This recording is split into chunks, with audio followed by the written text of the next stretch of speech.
A great panel here of 6 people who I'm going to ask to introduce themselves in a moment, but they certainly illustrate something that I've discovered in my life as well, that anthropology leads to, in so many potential directions and so many diverse directions. I mean, in my own life, I've been, if I count it off, I worked for Save the Children. I worked for a weird advertising agency called Semiotic Solutions that was using Levi-Strauss's theories to understand advertising.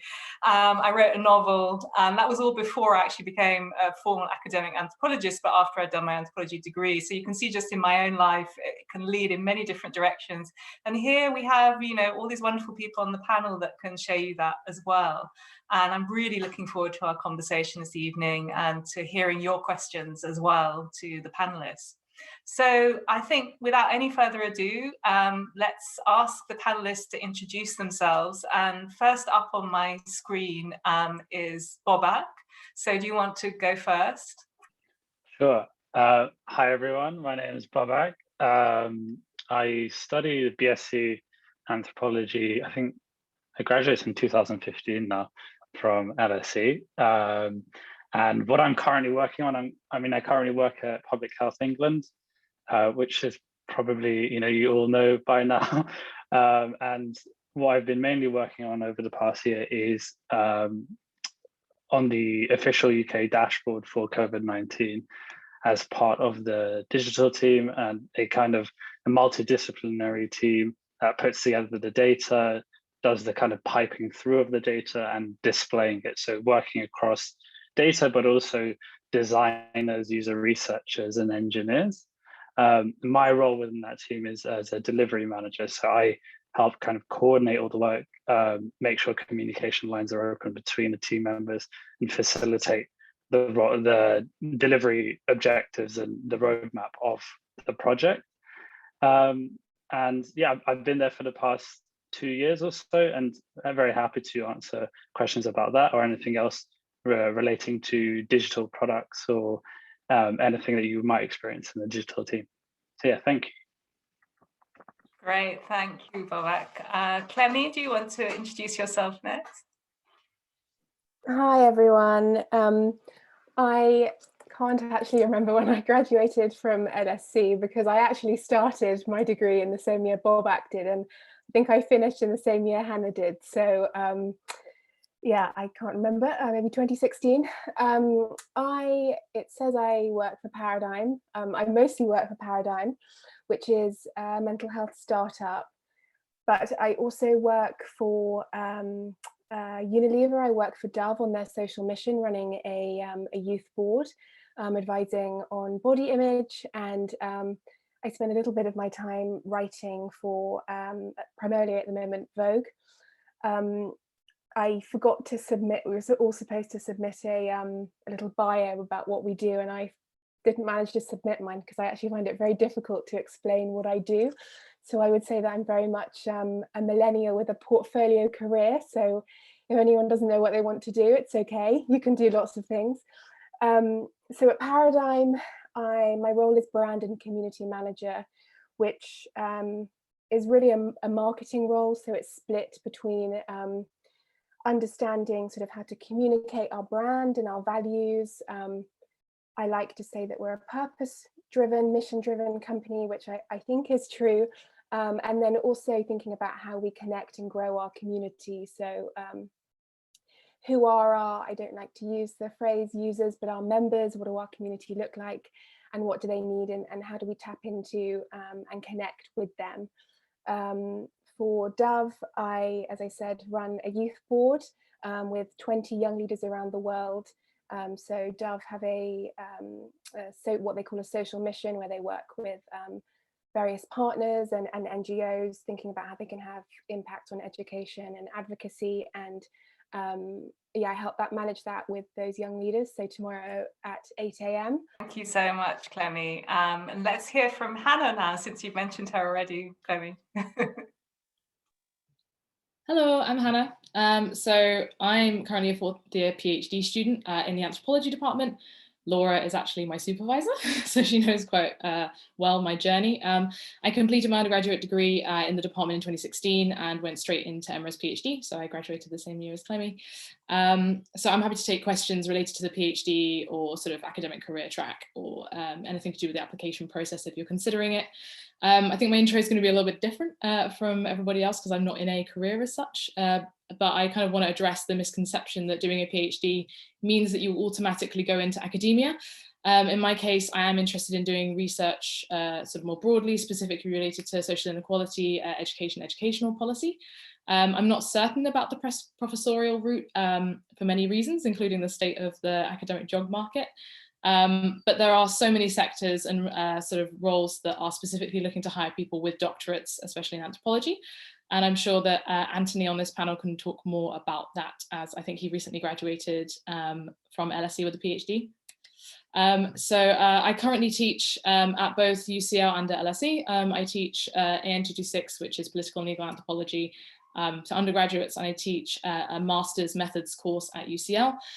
So if teaching is something you're interested in, this kind of, I guess, career track is something that is very rewarding. And I do hope to continue teaching in some capacity in the future. I'm not sure whether it's going to be within sort of higher education, but it's something that I definitely want to continue. Great, thank you. And let's hear from Anthony then, since he's since you mentioned him, Hannah, that would be great.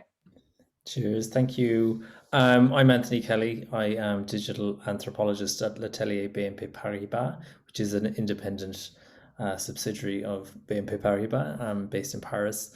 I can speak to some of the stuff that Hannah was talking about there, definitely, absolutely. My background is in anthropology. My undergraduate and my master's were in anthropology. I completed that in Ireland. But my PhD ended up being in media and communications. I wanted to branch out a little bit, and I was struggling to articulate a project that would fit in an anthropology department. So I ended up in a media department, and it worked out well in the end. I can definitely say, though, I started the PhD fully with the intention of having, well, particularly because I had been a lecturer, and I was fully convinced this was absolutely the direction I wanted to take. I needed the PhD, ended up at LSE, and then experiencing some of the stuff that Hannah was talking about, particularly around the state of the job market, maybe it became a little bit less attractive. And this opportunity presented itself as I was finishing my PhD last year. I submitted in March, just immediately before the lockdown, and then defended in August, and then moved here. So yeah, it's that all happened then. What I'm doing in the job, basically, I'm a research director. I'm directing this digital anthropology stream. I'm creating a new research direction within the company that looks at the relationship between social and technological change, particularly as that moves into into the future. So looking on a 10-year horizon. So really interesting work, doing lots of project leadership, project design, managing external relations with researchers, contractors, designers, data engineers, lots of interesting stuff, producing content, doing research for public consumption, but also in the context of industry. So yeah, that's what I'm doing. I'm happy to answer questions about that. Thank you, Anthony. And next we'll turn to Christina. Hello. So I'm Christina, and I graduated from Anthropology and Development Management a couple of years ago in 2018. I think my ambition when I graduated was I really wanted to be an anthropologist, like a practitioner anthropologist. And I really wanted to go into the public sector or nonprofit sector. And I was kind of struggling a bit to find qualitative research roles, especially at entry level there. And I ended up finding this sector called Insights. So I looked into it, and I've been working in Insights for the past 2 years. My role is, well, I'm a qualitative researcher at a brand strategy and market research agency called BAM. And what we do at the agency is use qualitative research and also quant research to develop strategies for brands, whether that is communication strategies or product propositions or brand positioning, or even helping them understand a specific audience that they're interested in.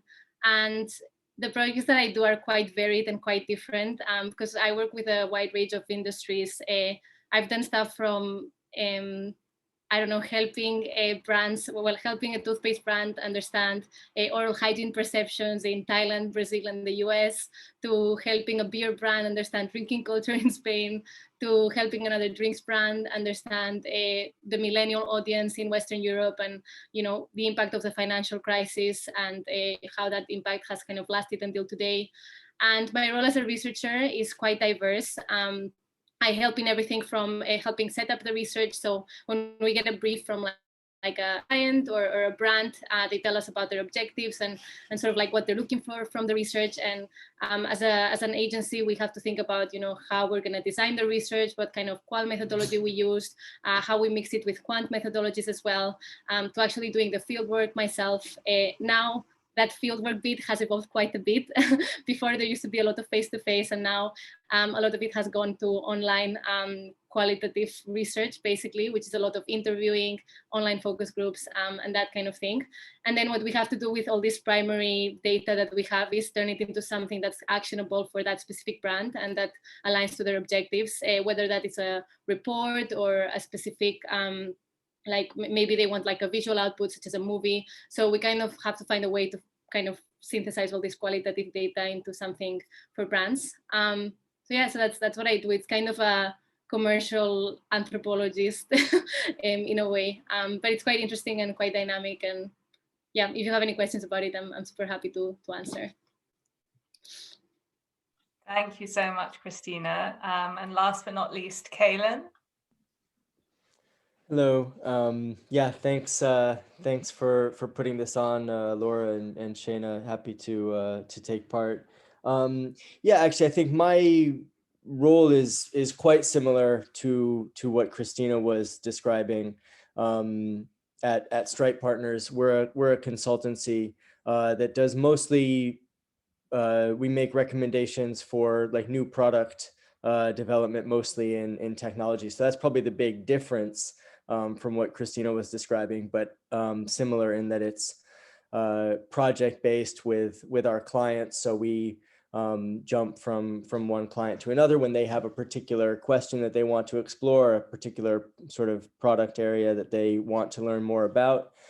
We take we do qualitative research, and we're very much inspired by anthropology. Lots of the researchers came from anthropology. One of the founders is an anthropology PhD. So we kind of try to take things in the sort of corporate research space, but bring anthropological approaches to it. So try to kind of immerse our clients in the experiences of the people that they're trying to understand. We try to go whenever possible and meet people sort of in their own homes, in their context, and do sort of in-depth interviews to learn more about their life, and then use that to make our recommendations back to the clients of what they should build, what they should create to really offer something of value. My personal background, I'm from the US, originally from New York, and I worked in sort of more traditional market research in New York before coming to London in 2016 to do the master's in social anthropology at LSE, and yeah, took Laura's class. So good to see you again, Laura. Good to see you too, Kaylin. I was just lecturing on the brand and desire on Monday, so it's great to see it, all being creatively put into practice. Yeah, well, thank you so much. Rich expertise here in the virtual room, anyway. And now we get a chance to ask you all questions, or I get a chance, and then the group online gets to talk to you as well. So again, let's start with Bobak, with, what's the one bit of advice you'd have for someone starting out in your sector? And what skills or aptitude do you really need? So I interpreted this question in multiple ways, because I'm working within government. So there's a kind of a defined government track that recent graduates can take, and that's the fast stream. So people can apply to that, and that essentially fast tracks them in I think it's a 2 or 3 year program to get to a higher level of seniority than they might have otherwise got through kind of just applying directly through a role. So that's something, you know, people should look into if you really want to work in government. Otherwise, people also, you know, just enter from a particular role, and there are roles at all levels, and there's a framework that's consistent across government. So the government's quite good at that, being quite transparent about what they expect from the roles. So a lot of that information you can find online again. And you know, if there's a particular department or role that you're interested in, just go for it and see what happens.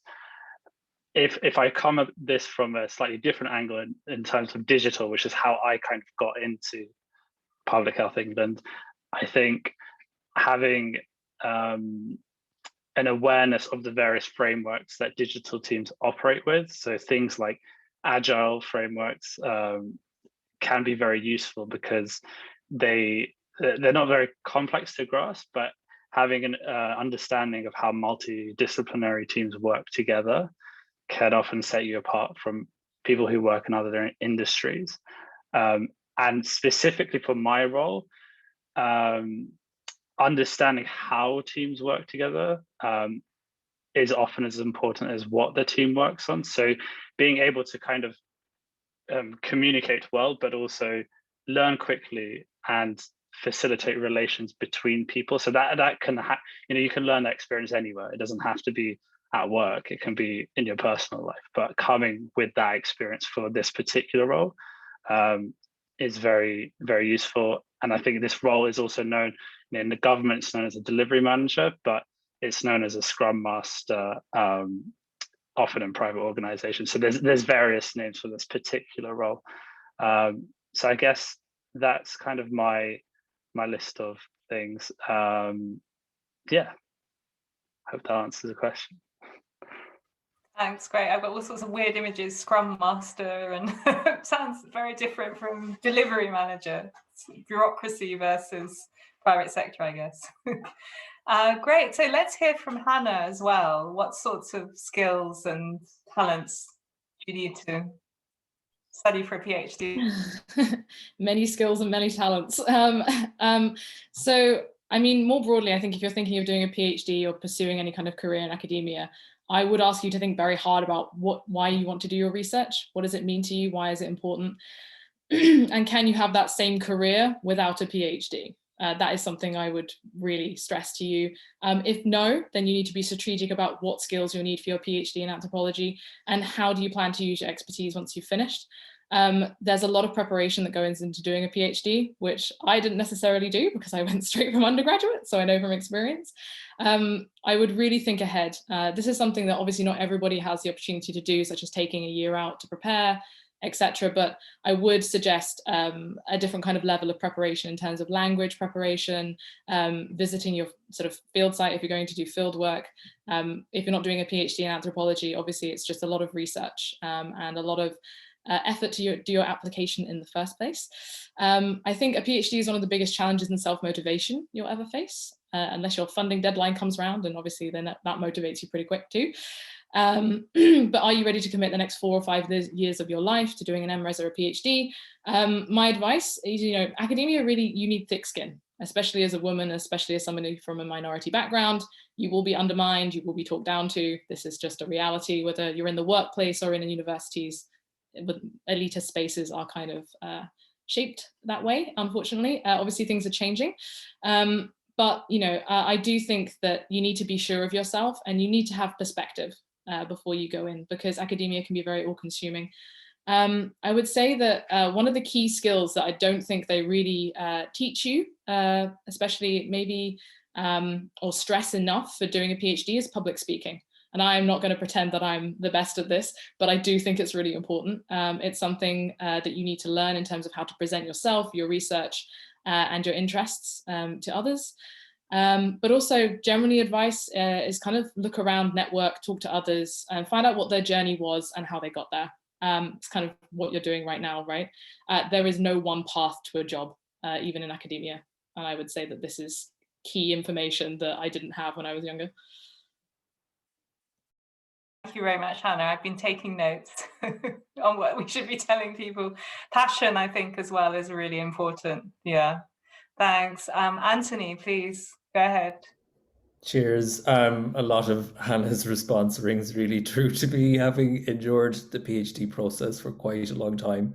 But there's a couple of other things I think I'm thinking about that's really important, particularly if you're conducting research in an industry environment. That's the capacity to demonstrate real rigor. You learn that in an academic context, being able to demonstrate that, but also understanding and being able to communicate the transferability of the other skills that you acquire as a student. And I think for me, understanding that I had way more to offer than I ever really thought I had, just from the experience of being in the work context. I wasn't really prepared for that, and just seeing what I could contribute, it was a real boost for me as well. And I wish that I had been able to communicate that in advance. So I think it's really important to be able to step back and say, what skills have I acquired? There's so much that you do, like the ability to organize, the capacity to self-motivate. All of these things are so powerful.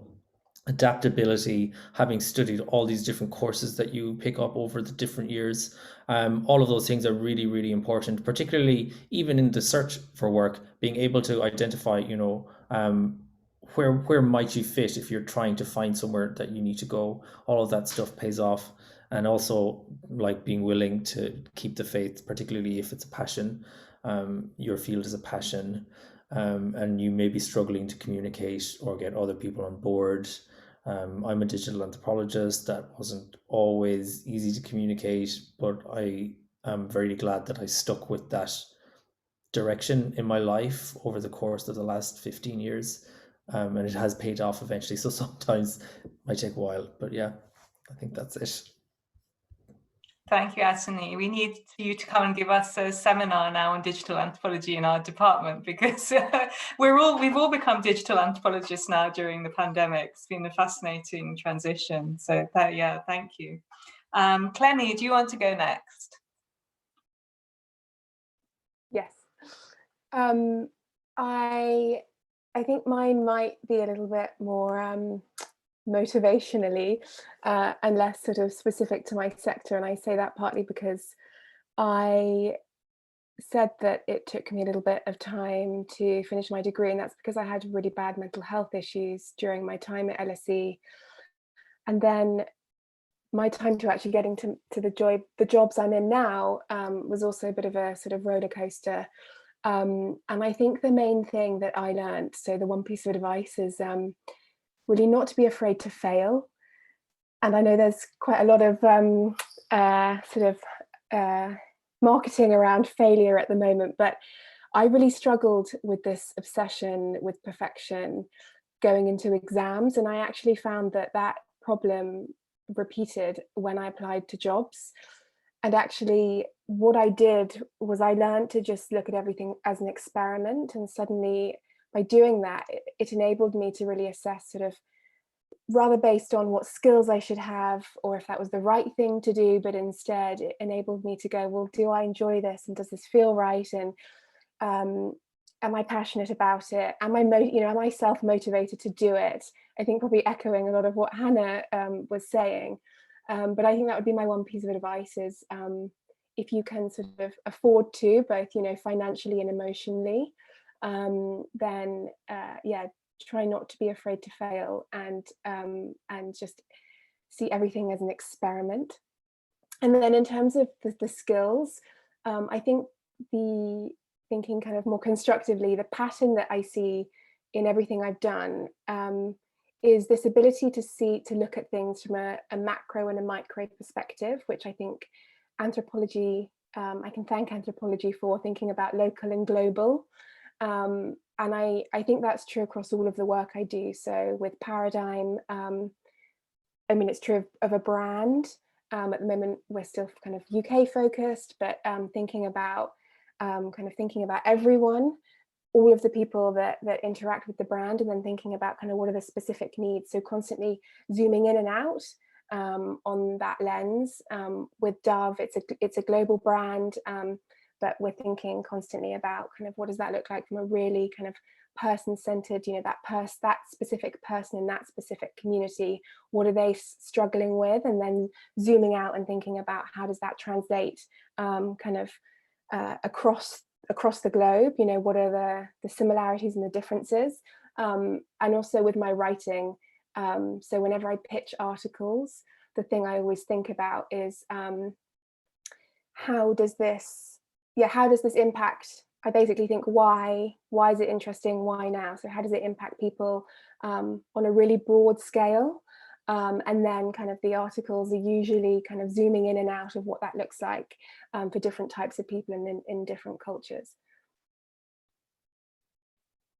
Thank you so much, Clemmie. I appreciate what you're saying about life as an experiment. It kind of really resonates. I got terrible A-level results and, you know, still kept on going. So failure is important as well. But I mean, fieldwork is all about being willing to fail and experiment as well. So that's true in life too. So now students have, the undergraduates have an ethnographic methods component of their course. So they learn a little bit about what that feels like, you know.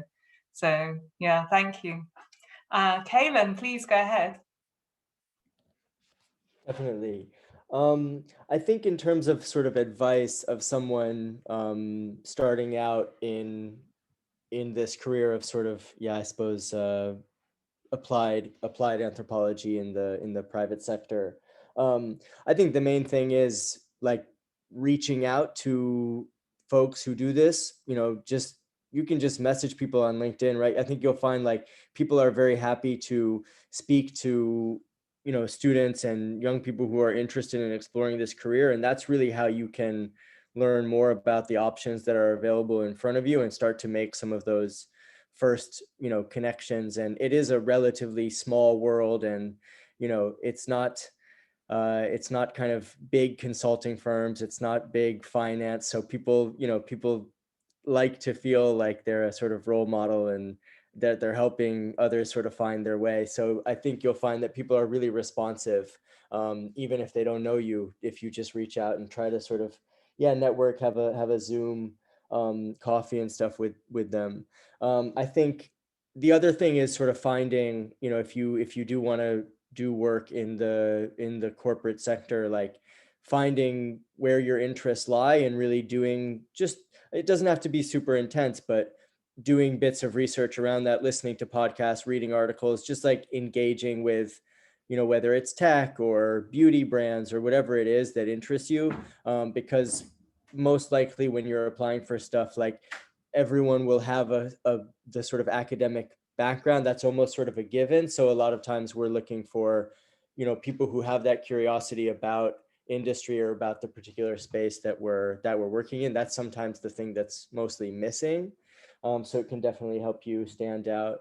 In terms of skills and attributes, I think in kind of this line of work, especially in the sort of consulting side of things, you know, being really curious about people, but also about the problems that people face in businesses, and you know, the way that businesses approach getting things done, being curious about that, wanting to learn about that, enjoying like a fast-paced environment, you know, moving on to new things every couple of months and kind of having a whole new set of questions, being pragmatic, being kind of someone who's willing to, you know, not being a purist really, because, you know, compared especially to academia, you know, we're often really constrained in terms of the time or the budget that we have to get into something. So being pragmatic.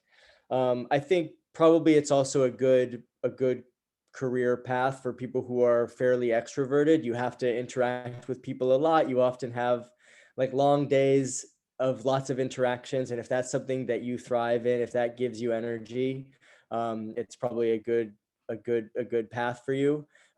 If you find that harder, it can still work. There's certainly plenty of introverts in the business, but it's definitely helps if that energizes you. That's what I'd say. Thank you so much, Ken. I used to call what you were describing at the beginning an informational interview, right? Where you just get in touch with someone, and actually people love to do that. You're quite right. Yeah. So Christina, please. Cool. I mean, I really agree with everything that everyone has been saying so far. I think what Kayla was talking about, curiosity, I think it's really important for that to come across, especially in interviews when it comes to working in applied anthropology in the business space. It's something that in my current agency and my old agency, it's the first thing that they talked about in candidates, like whether they're curious, did they have a spark, you know, did their eyes lighten up when they were talking about, you know, like whatever, whether that is why people drink coffee or why people, you know, order delivery, whatever it is. And they're really looking for like that spark and that kind of extra curiosity for you to be working in this space. I think another thing will be is to have an open mind about what you're doing. I do think often like basically your role is you are a researcher, but you're also a lot of other things, and sometimes you have to, you know, like be involved in like setting up the research, planning for it. There's a lot of project management involved as well, whether that is, you know, communicating to clients or communicating with partners. In this industry, you work with partners from around the world because within the agency you don't have the capacity to do research in Brazil if there's no Brazilian person in the agency. So you're constantly working with other people. So I think that extroverted bit is quite interesting because you do have to be like a communicator basically. And I think you have to kind of think about your role, like not just as a researcher, but also as an analyst and as a project manager and as someone that also, I guess, has to take the research and the analysis and turn it into something that people from outside your own sphere can read and can understand. So I feel in anthropology, like, you know, we often get really like stuck in the detail and you know, and that's what the richness of qualitative research, right? That's what qualitative research is, and that's what makes it so great. But then you have to kind of take a step back and think about like how to communicate that and how to get kind of like the key things and how to make that research actionable. So I think that's quite a relevant, I guess, like skill that I guess you learn while you're in the workplace, but it's something that like companies also look for. I'd say in my case, I think in the insights industry, there's many different paths that you can take. I think there's three kind of key paths. The first one is like small agency side, which is where I am. My agency, we're 20 people, so it's quite small.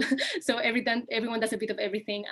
You kind of have to be a bit of a self-starter as well, because you are given a voice within the company and you can suggest ideas. You can be involved in field work pretty fast if they see that you're good and you enjoy doing it. You also have the path of going to a bigger agency, and these bigger agencies usually have kind of a lot of graduate schemes. They also have like a bit of more of a structure. They tend to have their own kind of qualitative products that belong to the agency. And it's kind of a more kind of structured path of growth, I would say, that in a small agency. And maybe it kind of depends on your profile and what you want to start, where you want to start, but there's kind of these two options. And I think another option is insights within a brand or a company or an NGO, which is basically like a lot of companies have their own insights department where they just have in-house research, and they work with agencies like mine to kind of get kind of an extra input. And if you kind of really love fashion or you really love cosmetics or beauty or something, you can kind of go directly into these brands and try to get a job, I guess, in their insights department. So I would say these are kind of the three kind of ways to get into commercial research, anthropology research. Thank you so much, Christina. It's so interesting to think about the structures, because you wouldn't necessarily think about that. Kind of, you're just like, oh, I want to get a job in branding, but yeah, you're going to have a very different experience, whether it's small scale or large scale agency, or client side versus the other. So yeah, it's really interesting. So I've got the most important question of the night here, which is, what practical advice do you have on how to get a job? We used to do it in the old days by sending faxes. And build a career. So who shall I choose first? Let's choose Anthony. Hi. I think maybe in answering this question, I might have also answered the first question again, but these are things that I think are really important, in particular when you're thinking about building a career as something that is a trajectory that takes place over time.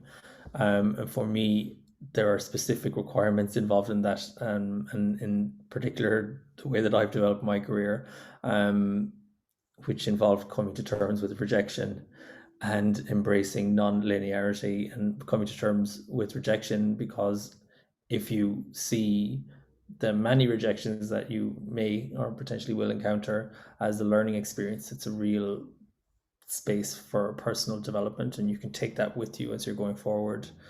And embracing non-linearity is because sometimes the things that you are seeking in your career direction can take a really roundabout approach. So for me, I have gone this way and that way over the course of many years to end up where I am now. And in retrospect, I have benefited greatly from that entire process. I think remaining open to those parts of the process are really, really important. There are other things then that are aside, like perhaps what Kaylin had mentioned. I think reaching out to people, having conversations, that kind of stuff is super important. I'm just mixing it up here by asking people in different order. So Hannah, do you want to go next? Yes. So kind of as Anthony and Clemmy have kind of mentioned, don't be afraid to fail. I think this is something that probably a lot of people tell you all the time, but I do think it's particularly pertinent, especially to LSE students, because it's a highly pressurized environment and everybody around you always seems like they're incredibly successful, they have a plan, they're always motivated and going for every opportunity. So it is important just in terms of mental health to address that and acknowledge that it's okay to go at your own pace. It's okay to take longer to figure out what you want to do. As Anthony said, your path won't necessarily be linear. I do think working at LSE Careers and going through applications with students, I always had to remind them, your failures are learning experiences. They don't define you. You aren't what you do. So keep applying and ask for feedback. When you don't get a job, ask for feedback. If they're willing to give it, it's incredibly helpful. So yeah, I think if you're interested in a career in research more generally, always be on the lookout for opportunities. I've done quite a few research assistant positions. So my practical advice doing a PhD or an MSc is not to close off your options, essentially. Whilst it was necessary for me to work during my PhD, and I know that not everyone actually can do this, I found working an opportunity to try other sectors, such as consultancy. I gained experience in different working environments, but I also figured out that different companies have different agendas, right? And sometimes I wasn't willing to compromise on my own research and what I'd done, and I felt the integrity of my research might be undermined to fit company agendas in different places. And this was something that I kind of had to figure out along the way and thought, maybe this isn't for me. So do take every opportunity that comes your way as a chance to kind of figure out a bit more about what you want to do. I am practically going to plug LSE Careers Services right here, right now. Get help with your CV and your cover letters and your personal statements. Practice your interviews. These are all very practical and pragmatic ways which will help you make yourself more employable. I think learning how to market yourself is one of the most important things you will ever learn. And I am shocked at how many PhD students have no idea how to do that. They don't know what kind of transferable skills they have. They have no idea even what they could do outside of academia sometimes. So, even in your MSc, this is something you should really be thinking about, how best to leverage your skills towards the roles that you want. And networking is incredibly important if you don't have nepotism to help you along. So I do think that it's very difficult during COVID right now to kind of utilize your contacts. And I know that it's proving difficult on Zoom. You might be Zoom fatigued, but think about talking to people in your cohort, in your department, your friends. These are all people you can network with and kind of move through. I do think LinkedIn is a very helpful networking tool as well. I've had people reach out to me just saying, hi, can we chat about this? And I'm like, sure. I mean, not everyone will be that amenable to just having a chat, but a lot of people are really friendly and will. In terms of practical career development, if you're looking to go into academia, this is not something I'm actively pursuing right now, but obviously postdoctoral fellowships are really important if you're looking to go into that. So obviously LSE offers the ESRC fellowship, British Academy, Leverhulme Trust Research Fellowship. There's lots of fellowships that are out there for you if you're looking towards the future. Obviously, there are other kinds of paths you can take. I know people who dip out of academia and back in with a little bit more applied experience. So there's many different kind of career trajectories you can take depending on what kind of research you want to do. But I would say just keep your eye out for opportunities even while you're doing your master's. If it's a part-time job and you can get some experience, it's really worth it. Thank you, Hannah. Bobak, do you want to go next? Sure. I think everyone's raised a really good point so far, and I would also plug LSE Careers because I mean I used to work there, and I also used them a lot when I was back at LSE. So yeah, honing your CV and cover letters, I feel like is the first step. You won't really get anywhere if you don't spend some time doing that. I think also in right now, it can be quite mentally difficult to actually apply for jobs. So having an actionable goal for yourself, saying like, I'm going to try applying for, you know, one job this week or something can be useful. I don't know why, you know, for some reason, just not being able to go out and actually meet people in that way makes it more difficult. I also, you know, the idea of going at your own pace resonated with me as well, and a lot of what Fleming was saying, because I've been suffering from quite like frequent and chronic migraines from the past few years, and it's been a difficult journey to kind of understand, you know, where your limitations lie, what you're willing to compromise on, but also to do that in a positive way rather than always thinking about it in a negative way.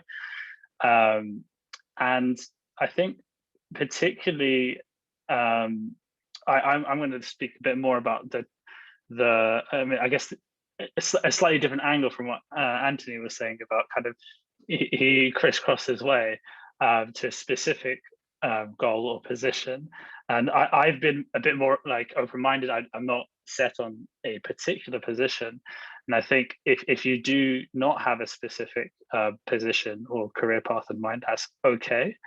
You know, you can start out and use each experience you have as kind of leverage to find what you want to do next. I would say if you do choose that option, I always find trying to find a workplace where you find interesting people and people you admire is more valuable than working somewhere where you think you should be working, or, you know, because of peer pressure or something like that. And with that in mind, I actually think it's really useful to be able to reflect on your experience. So your experiences, your job experiences, your studying experiences with someone. So if you can find a mentor or some sort of coach, either within a role or outside, you know, through LinkedIn, I think that's really useful, because you can easily find advice on the internet, but you can't easily get someone to ask you tailored questions to your situation, which is often the thing that unlocks the thinking in you, which goes, I actually really want to do this. And I mean, I will echo what everyone else said in terms of using, you know, LinkedIn and things like that. Although everyone is exhausted from, you know, all the video calls and all that sort of stuff, I feel like every meeting that anyone has in the world now has no friction. Like their work meeting and their personal meetings, everything's on the same level. So you have as much chance of getting in there as anyone else does. Whereas previously it was like, yeah, do they really want to come out for a coffee? You know, they might just not want to. So yeah, that's my bundle of thoughts. Thank you. Christina, do you want to go next?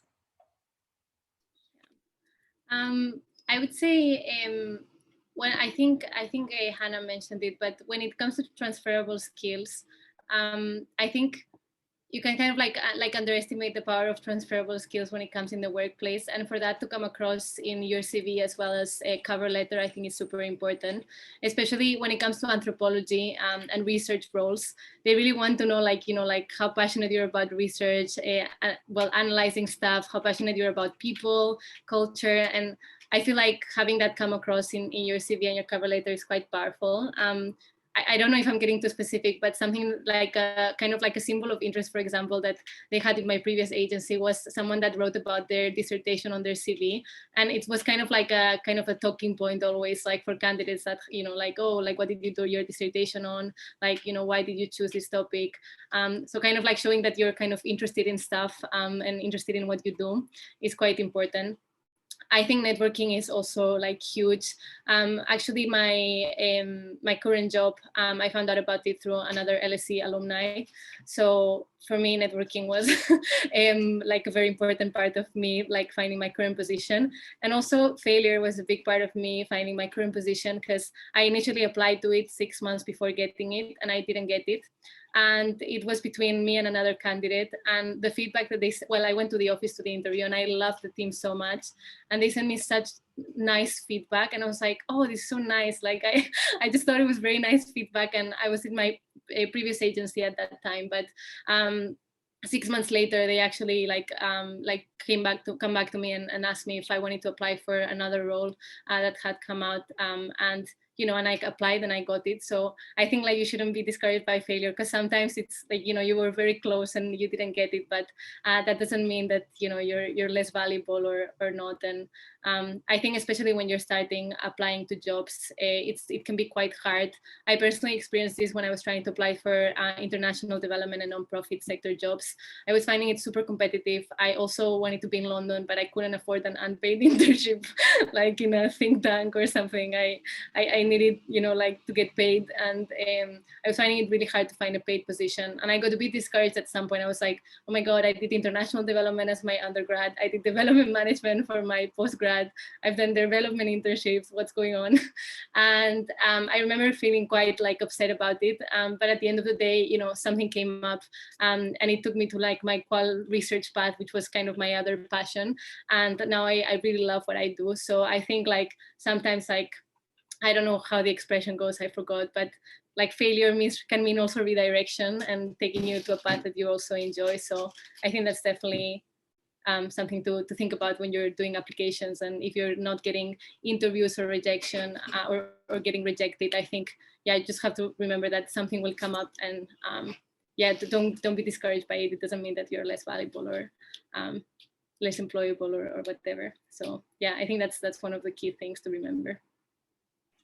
Thank you. Kaylin. Yeah, really agree with everything that's been said. Really great points. I think, yeah, definitely just to reiterate, like reach out to people at the company. Totally agree with what Bobak said of like take advantage of the fact that everyone's on Zoom all day. Like me, I say yes to everyone who wants to have a call, because it really doesn't make any difference to me. I'm on Zoom anyway. So yeah, that's something to kind of take advantage of, and a bit of a silver lining. I also think in terms of like why it's important and helpful to talk to someone in a certain industry or in a certain company is that just every company kind of has its jargon, right? The particular terms that they use to talk about what they do, that is really like, it's not a super mysterious or super complex thing. It's probably something that you can very well understand and something that you could really do, but until you kind of know the language that they use, right? In that sense, it's kind of getting a feel for a certain industry or a certain company is a very like ethnographic exercise. You're trying to get a feel for the way that they see the world. And once you can sort of echo that back and express your skills and your interests and passions for doing the same thing, they'll start to feel like, yeah, this is a person who gets it, versus even if you're talking about the same stuff, but kind of using different vocabulary and talking about it in different ways, they'll think, I'm not sure. So I think that's really something to kind of pick up on, and use those sort of informal interviews to informal kind of networking sessions to get a feel for. I think, yeah, Christina was kind of speaking about like, you know, making sure your passion and your interests like come through in your CV and your cover letter. I think it's a little bit of a sort of a pet peeve of mine personally, is like cover letters that often people use their cover letter just to talk about the things that they're competent in. They try to sort of check off all the skills in the job description saying, I can do this, I have good attention to detail. It's really like, use your cover letter to tell your story, right? Hannah was talking about marketing yourself. Like, find those 3 or 4 things about yourself that you think really explain where it is that you're coming from and what it is that you want to do, and make it interesting. Because people also, they go through cover letters and they read it in like 45 seconds. You know, they're not spending a long time to go through. So you're just trying to grab someone's attention, make them want to get to know you in the interview. Hopefully you get in that let's interview this person pile, and then you're on to the next phase. Yeah, and I think, yeah, people have said it, but you know, don't worry about the kind of perfect job or the right job path. Like I think a lot of us coming out of anthropology, a lot of us doing this type of work, we take roundabout, circuitous ways. No matter what you do, you'll be gaining valuable experience. And most, you know, most of the people I know, most of the people that I work with have just tried out different things and gone different ways. So yeah, definitely kind of embrace that meandering nature and the sort of unexpected, and yeah, just always sort of, I suppose, keep an eye out, keep thinking about what it is that really drives you, what it is that really interests you, because you know, work can be an extremely enjoyable thing, but it can also yeah, really be something that is not for you. And so it's about, yeah, finding that position that you really love to do it. Thank you, Clemmy. I think I'm the last one, aren't I? I think everyone's checked off the list very well. I think a couple of things to build on, and then I also actually have a diagram that I have built in my mind because I've given so much thought to finding the right job. I think the first one is ultimately where you're working, and Bobak mentioned this about the people.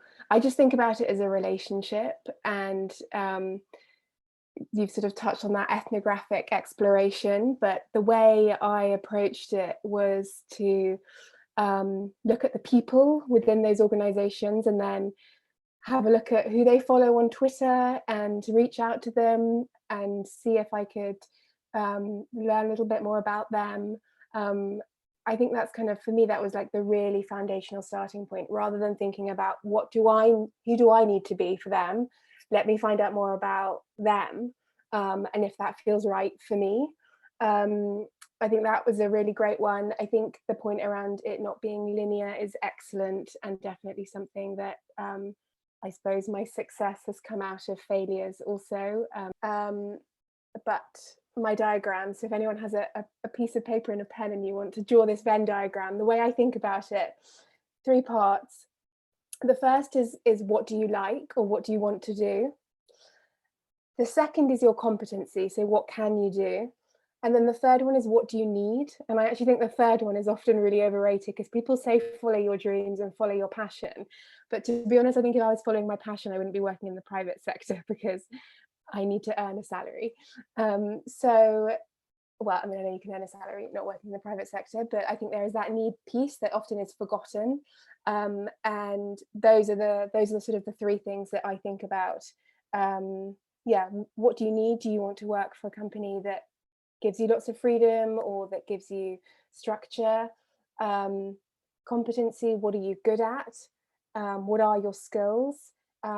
I think often, in going back to that failure point, I think women, when they look at a job application, they tend to look at all the things they can't do. Really try to embrace the things that you actually can do. There probably are a lot more strengths than weaknesses, rather than focusing on the things you can't do. And then the final thing is, yeah, what do you like? So sort of thinking about what brings you joy. And the way I worked that one out was, if you take away all of the frameworks and structure of study or work, what are the things that you find yourself doing most outside of those? And for me, it was like I was thinking about the books I was reading, or podcasts, or wherever my kind of attention was going. I thought, oh, well, how could I actually make that into a career? And actually, I started doing that with my degree. So I had to take a year out because I wasn't very well. And then when I came back to do my ethnographic research and my dissertation, I actually did it on the issues. So it was around mental health, and I did my dissertation on the rise of online wellbeing communities. And now, sort of 5-6 years later, I've kind of built an online wellbeing community. So yeah, I think I would think about I guess, how you can apply the stuff that brings you the most joy, because ultimately we spend a third of our lives working, and there are obviously lots of things that are very boring, and some of those are necessary, but you may as well find a way to bring some joy into it, as 1/3 of that overall Venn diagram. Thank you so much, everybody. I'm actually, you've just given us so much wisdom, and I think it can be encapsulated so far as be authentic, be authentic to who you are, and be authentic to the people that you meet, and then you will shine as a really interesting person in those fraught interview situations as well. But you've given us so much wisdom that we're kind of at the point where we should be moving to the questions from the students. So I'm going to save the last question for if we have time at the end. And so basically, to ask the questions, people need to put the question in the chat, and I will pick up on questions that start to arrive. So please start typing into the chat now.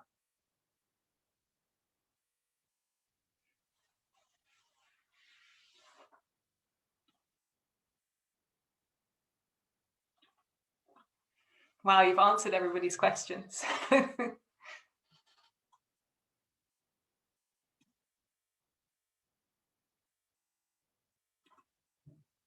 So we've got a question from Ariana, who's saying, what do you enjoy most and least about your work? So that's another honest asking for some honesty here. Who wants to go first? Christina, do you want to go first? I can go first. What I enjoy the least about my work would be all the kind of, I guess, like admin project management stuff that comes with the job. Like the times that I'm not researching or like analyzing and stuff, I'm setting up. I have to, for example, in qual research, like one of the online methodologies we have are online communities. And these are basically online platforms where I set up a bunch of questions, activities for people to do, like, over the course of 3 days or 2 weeks, depending on the project. And that setup process takes a long time. It's like uploading the questions, like making, like copy checking that everything is fine, because it's a small agency. Like I do everything from design the questions to setting it up. And that often takes a big bulk of my time. It's kind of more technical stuff that just has to be done. And I guess also like project management stuff around recruitment. The people that I guess participate in research, in the research that we do, we find them through recruitment agencies, and I have to like manage the participants, make sure that they're all like logging in on time, that no one is behind, answer any questions that they have about like technical stuff. So I would say like project management logistics is the part that I least enjoy, but I know it's part of my job and it just has to be done. So I would say maybe that's kind of the least fun part. And the part that I like the most is actually doing the analysis. Like once you have all the primary data coming in, and you've done like field work, then doing the analysis process is really fun. You tend to do a lot of brainstorming sessions. When we work with market partners, you kind of do brainstorming sessions together and find about the different insights that came out from the different countries, and pulling that together is quite fun. And then my other favorite part is doing the field work. Some field work is more fun than other kinds of field work, like face-to-face ethnography is great, but unfortunately I haven't done it in like, I actually did one ethnography in August last year, because we managed like with the regulations to do one outdoors, like in a park, but I still love doing like interviews and that kind of thing. It's like, I guess my other favorite part of my job. We've got another great question here from Hannah. What would you say are the most useful skills anthropology gave you? Anthony, do you want to answer that one? Sure. I think studying anthropology fundamentally reformulated the way my brain works, just like fundamentally, and irreparably perhaps, or eternally. But I think the main thing that I got out of it was just this ethnographic principle of trying to understand the world from the perspective of others, And I think in the context within which we live now in particular, but have always done, that's a really powerful perspective that is not shared by everybody, and it's not a skill set that everybody has. And I think that when you are an anthropologist or you study anthropology, you can forget that. You can forget that this is actually something that's really particular to this way that we know the world around us. And I think that's really, really powerful. Thank you. We've got another question from Edward. This seems to be one for Bobak, I think. A lot of research jobs in industry seem to require both qualitative and quantitative research skills. When we don't learn a lot about quantitative research in anthropology, how should we get those skills? Bobak, do you want to say? Yeah, I could comment on this.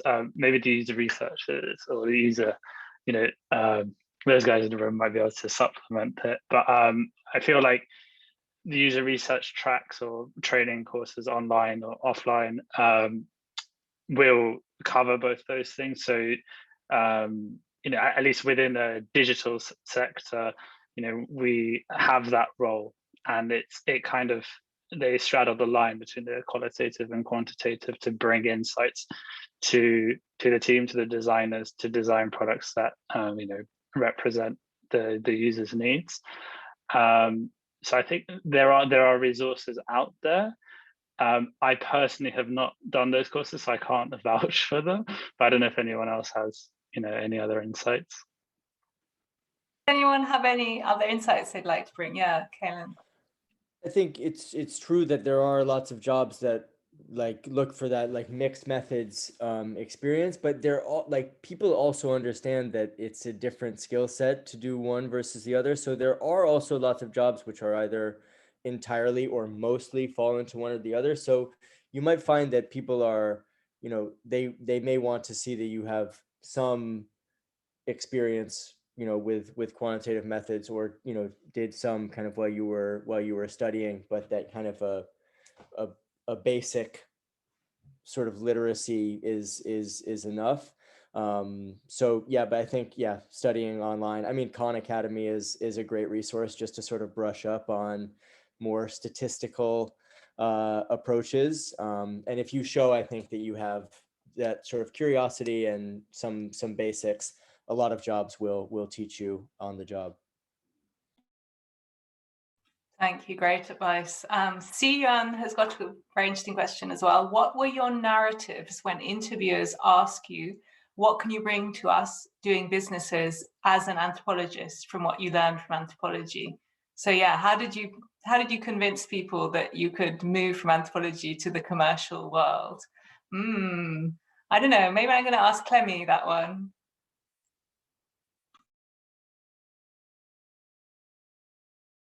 You're on mute, Clemmy, sorry.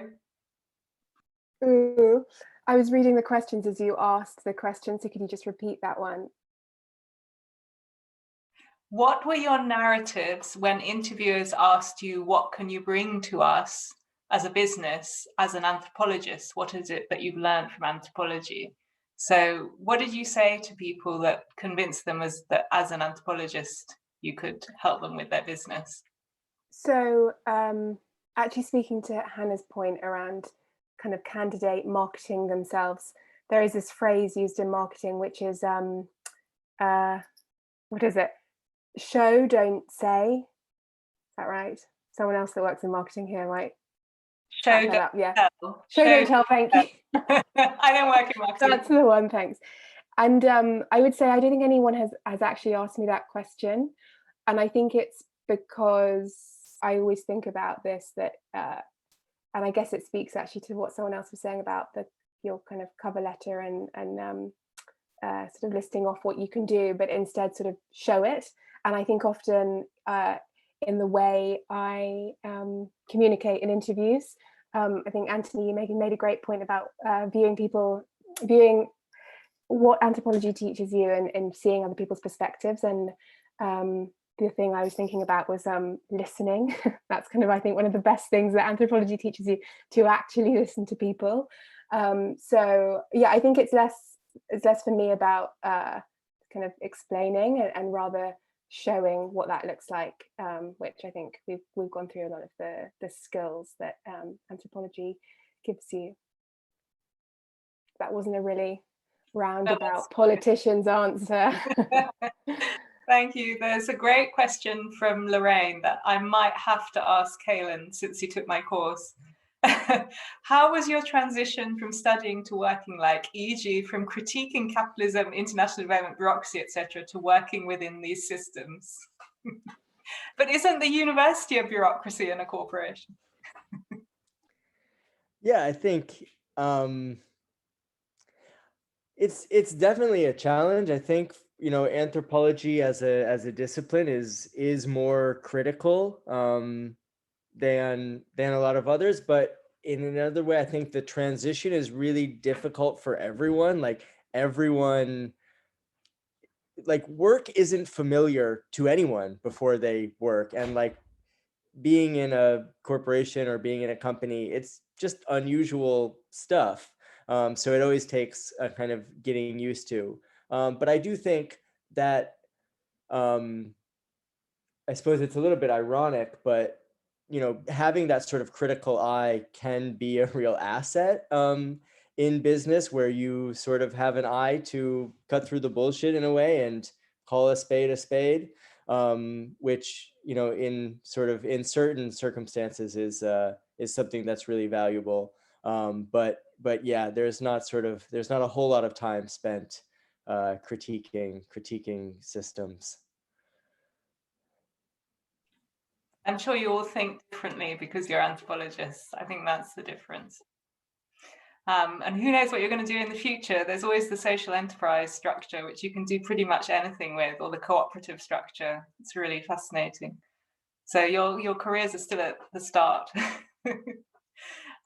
Great, I'm saying too much. All these great questions. Hannah says, I don't have any research experience, but I'm interested in being a researcher in the private sector. How would you recommend breaking into the industry? Christina, do you want to speak to that one? Yes, sure. I would say the first thing to do would be to like basically Google market research agencies, brand strategy agencies, and maybe even like brand innovation agencies, because all these kind of different kinds of agencies have qualitative researchers that work for these agencies, and a lot of them offer internships. Some of these internships are not internships that then offer a permanent role, but they do give you some research experience in the sector, and they tend to be paid.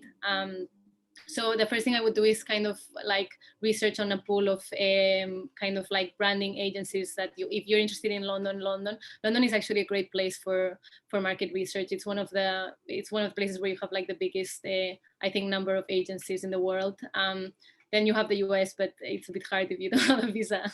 But I think London is great. Amsterdam also has a lot of agencies, actually. And yeah, the first thing I would do is Google these agencies and go into their website and see whether they have any internship positions, because internship positions don't tend to be out on LinkedIn.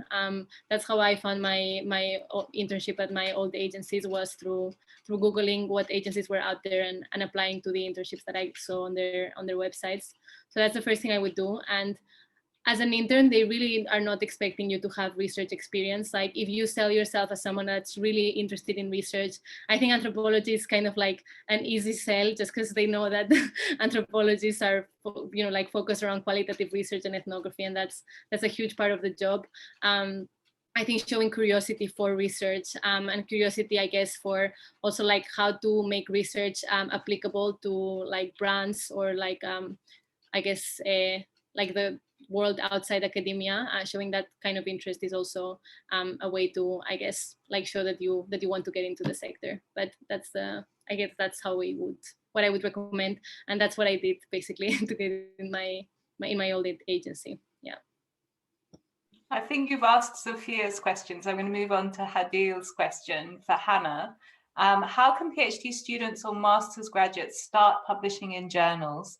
And do LSE provide voluntary work in terms of research assistance so we can develop our research skills for those who want to seek a job as researchers?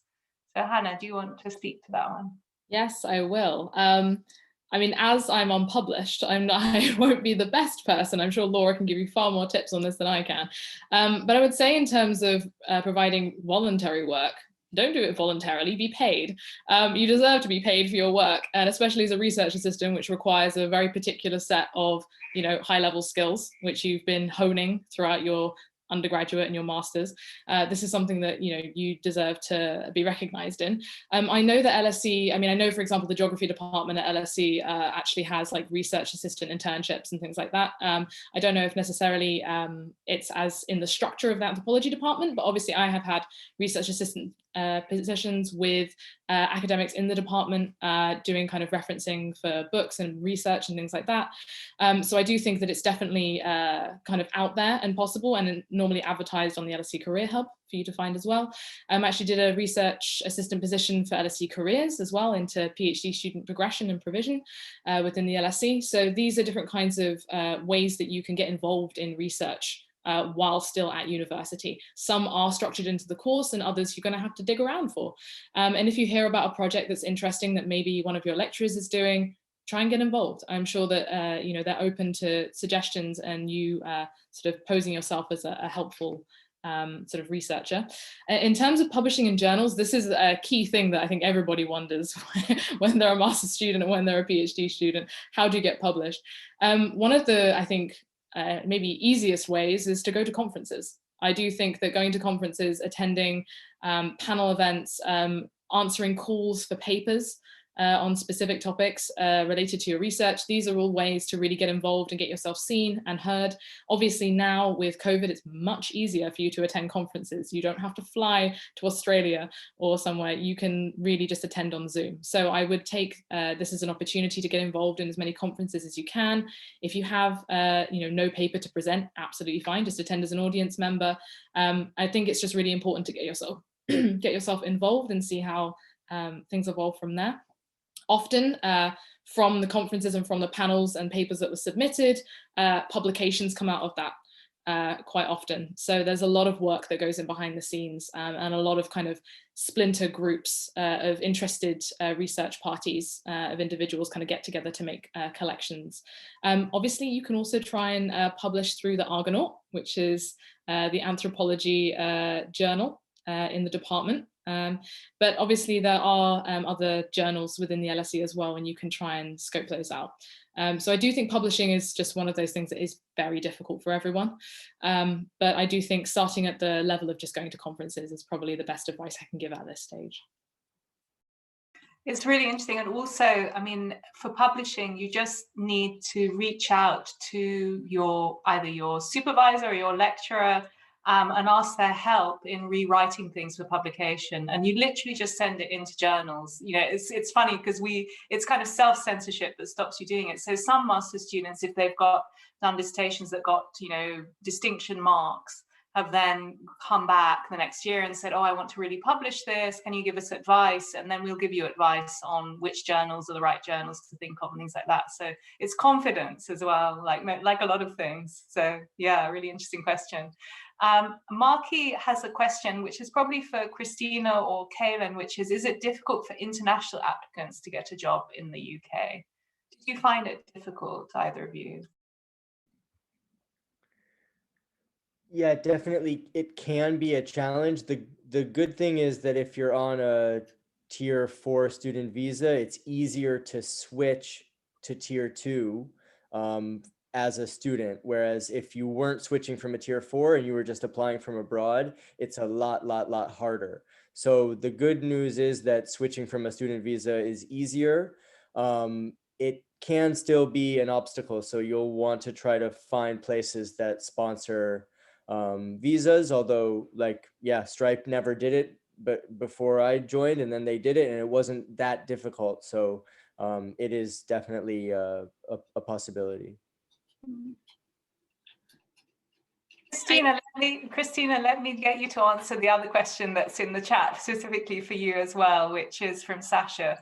And she's asking, what does fieldwork actually mean in your job? How long does it last? What does it consist of? Can you give us some examples? So maybe do both. Cool. So in terms of the international international one, for me, I guess I don't have the same issue as Kalen because I'm Spanish and I applied pre-Brexit. So for me, it wasn't an issue like visa-wise. In terms of like language and, you know, and I guess it's something that a lot of international students have, you know, like you're a bit more self-conscious about your English. It's not the same to use it at university level than in the workplace. But I think actually in my sector, it's an asset to speak different languages, and that's something that's super highly valued. So yeah, so I would say, like, you know, don't worry about that, because I think even if you feel like your English is, you know, less good than British people, which is like a normal thing, the fact that you speak multiple languages is a huge asset. In terms of what fieldwork means in my job, I can actually give you specific examples. There's kind of online and offline, so I can start with online. We do stuff, for example, such as what we call like groups or focus groups, which would mean that I would be in a call like this, maybe with less people, like 5 people.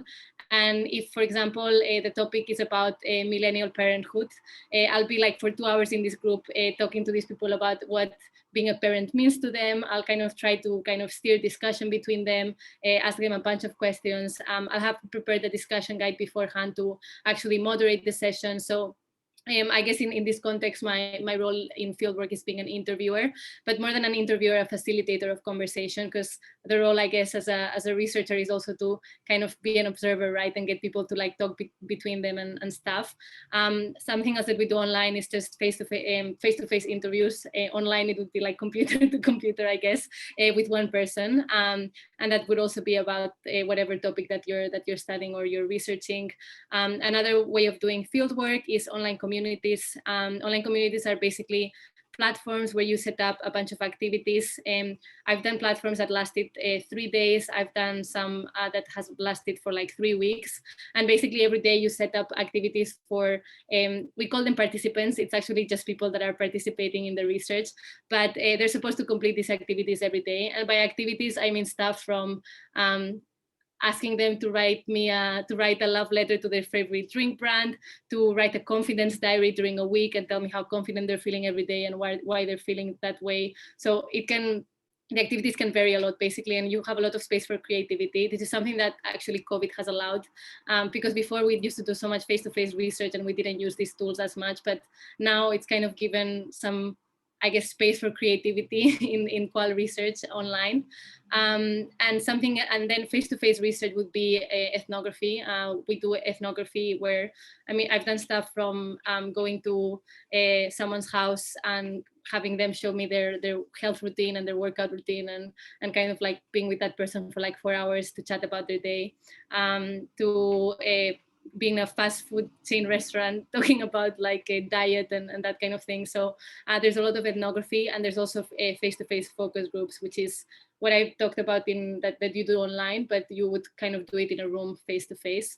And I guess as a researcher, your role is to facilitate conversation and to interview. And in the case of an online community, it's a bit different because the activities are already set up there, but your role is kind of to probe. So if you're not getting the insights that you're looking for, you're kind of actively in the platform asking more questions, asking them to clarify certain things. And then from fieldwork, you kind of like take everything that you find to the analysis phase, which is where you kind of sink in all this primary data and turn it into something. I think that's, oh yeah, how long does it last? Everything from 3 days, like sometimes it's super agile research, to months, because sometimes if we're doing a lot of interviews, it will just take a lot of time to actually get those interviews set up. So fieldwork will actually last for a couple of months. So it varies quite a lot, but there's a lot of agility in I would say, in research in the private sector in general. Like projects tend to last for, I would say 4 months max sometimes. So yeah. Thank you, very helpful. Tim is asking you the question I wanted to ask you all, which is, have there been any lessons from anthropology that have stuck with you? Do you think you are important to apply in your work? And he picks up on the idea of an experiment. So maybe a question for Anthony and Kemi. Sure, shall I go first? I'm trying to think about which will be better for this. Would it be to think about like some of my experience from conducting research, or some of the lessons that I've learned just from reading the literature? I think maybe the latter, a concept that has really stuck with me. I'm sort of like both a linguistic anthropologist and a digital anthropologist, but the concept of register is really important in understanding the relationship between the way you speak and the social position that you inhabit.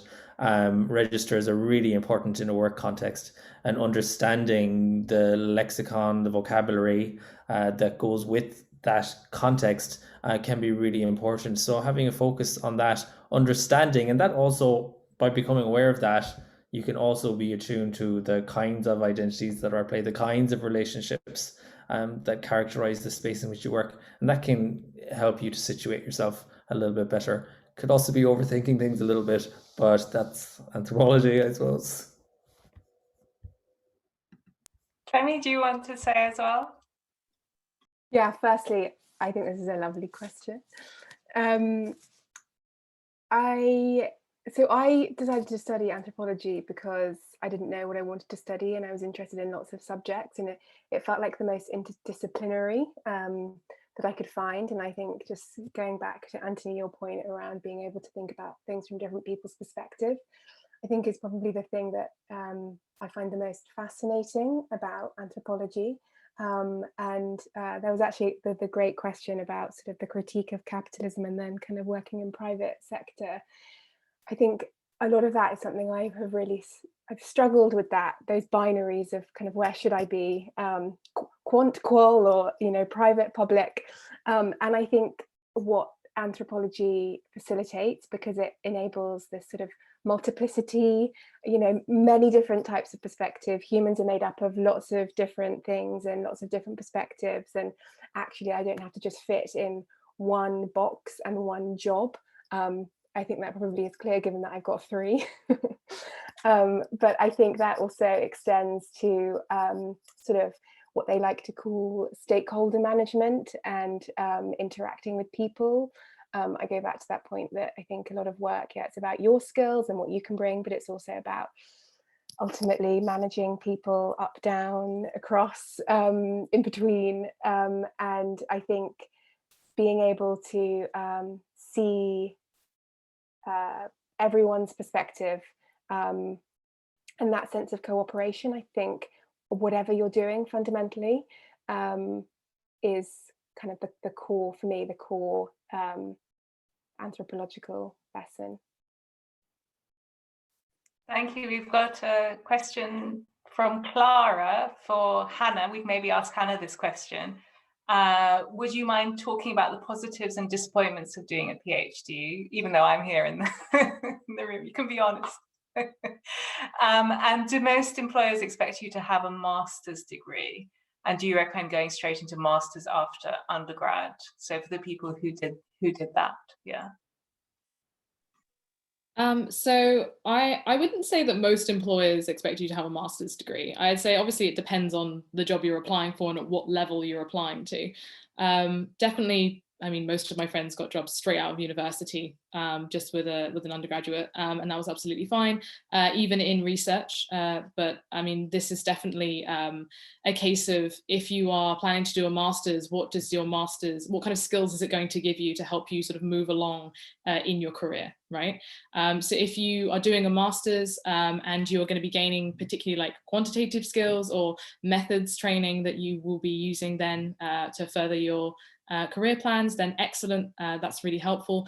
Some career paths, obviously you do need a master's because you need really specific kinds of engagement and knowledge around a particular topic.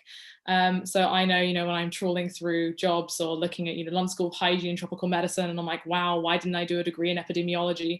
This would be really helpful if I'd done that master's, So, do have a look now while you can about like where you want to be going and what you're interested in. You don't want to find out too late that you're really interested in something and you should have gone back and studied something else, right?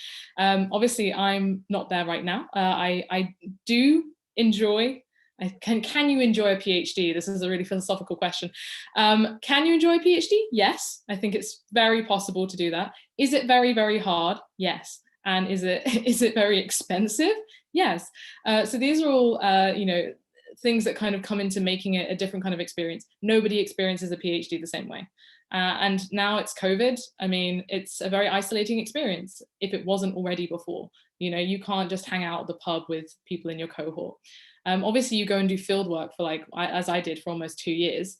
And you just, you know, you leave and you come back and life resumes again. But not everybody has the same kind of positive experiences. I actually really enjoyed my field work. I did field work in schools and I loved it. I mean, it was a bit like going back to school, but it was a very enjoyable experience. Some people had really hard field work. They had a really, you know, difficult experiences, you know, they had post-traumatic stress. You know, these are really important things to consider if you're thinking about doing field work in difficult locations, and the kinds of stresses it puts on your personal relationships as well. These are all really important things to consider.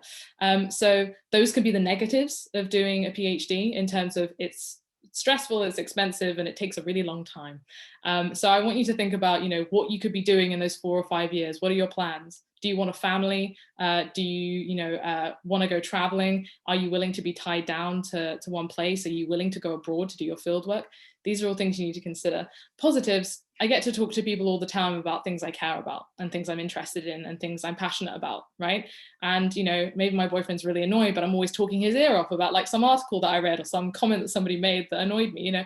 And I think to get out of that, academic headspace is quite hard, but it does make you critical about everything around you, which is an amazing attribute, I think. You know, I get into great discussions with people from all walks of life all the time about lots of different topics. So I think that a PhD just can enrich your life in so many ways, in the way that it gives you an opportunity to learn, and grow, and you know, in a space like an anthropology department, which is generally a very nurturing space. So I think I've grown a lot as a person. Obviously, things change in terms of your career goals, maybe while you're doing a PhD, and that can be difficult to kind of mourn what you wanted to do when you first started. But these are all like, you know, there's pitfalls to everything. But I do think the PhD is a very rewarding experience, and probably Anthony can talk about like when you've finished, there's probably a great feeling that I haven't got yet. Yeah, in our 1 minute left, Anthony, do you want to explain the amazing feeling when you finished your PhD? Yeah, well, it was incredible. I did end up on lockdown almost the day after I submitted my thesis, so it was like, and it was a drawn out process until I got my viva. But it really is a very powerful feeling, and to see that end result there, coherent, accepted, supported, it's really it's a labor of love and pain and all sorts of other mixture of emotions. So it's something really powerful. Well, thank you so much, everybody. It's just been a wealth of ideas and advice, and I'm inspired. I might change my career now. So many different paths, and I'm sure everybody, if we were in the room together, we would now all go off to the pub, the White Horse or something like that. So I'm just going to re-invite you back again when we can do that, to have a drink together, and maybe some of the students will join us and we can have some more informal chats. But thank you so much. It's been an amazing evening, really, really genuinely inspiring. So I'm going to clap you. Thank you so much. And thanks also to you, Laura, for doing such a great job of chairing. And thanks to all our great panel from the careers team. Are panelists happy for people to connect? Is LinkedIn a good way? Yes, so yeah, if you want to connect, I can see Callan put his details in there as well. So have a good evening, everybody. And this will be available as a recording if you want to go back and re-listen to things on Career Hub next week. So thanks again, and see you soon, I hope. Bye.